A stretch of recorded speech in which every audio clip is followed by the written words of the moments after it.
Hello বন্ধুরা, তোমরা কেমন আছো? আমি ভালো আছি। মুন্নি লাইফস্টাইলে তোমাদের অনেক অনেক স্বাগত। আর দেখো, আজকে আর একটা নতুন রেসিপি নিয়ে চলে এসেছি।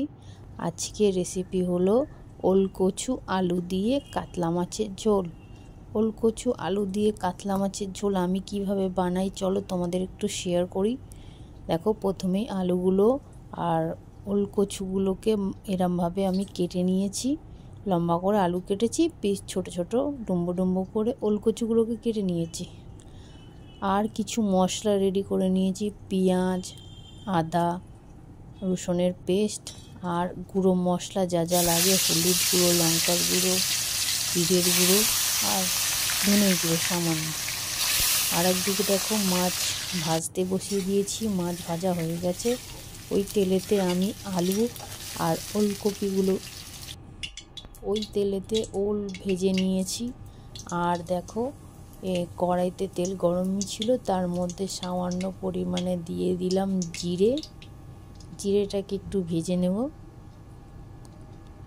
তার মধ্যে দিয়ে দেব পেঁয়াজ কুচিগুলো দিয়ে ভালোভাবে নেড়ে চেড়ে নেব।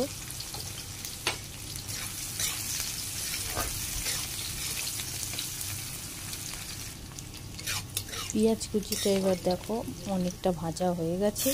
এবার এর মধ্যে দিয়ে দেবো টমেটো কুচিগুলো একটু ভাজা হয়ে গেছে। এবার দিয়ে দেবো এর মধ্যে আদা রসুনের পেস্ট।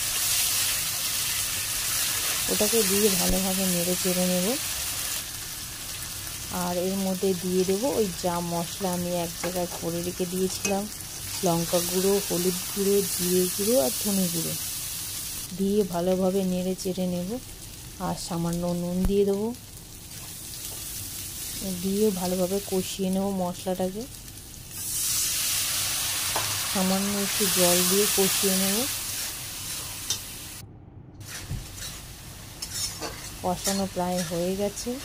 এবার এর মধ্যে ভেজে রাখা আলু আর ওলগুলোকে দিয়ে দেবো, দিয়ে ভালোভাবে কষিয়ে নেব এইগুলোকেও।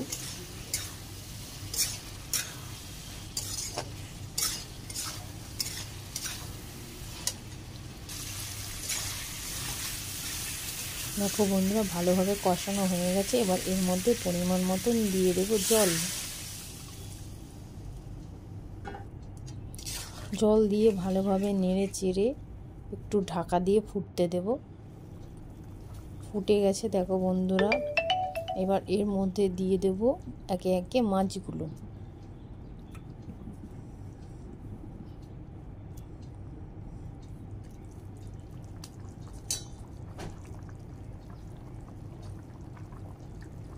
মাছগুলো দিয়েও সামান্য নেড়ে চেড়ে দেব।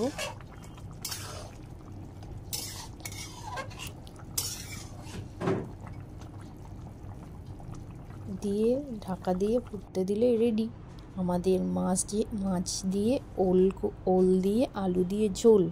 এই ঝোল দারুণ স্বাদের হয় বন্ধুরা, একবার ট্রাই করে দেখো। টাটা বন্ধুরা, সবাই ভালো থাকবে।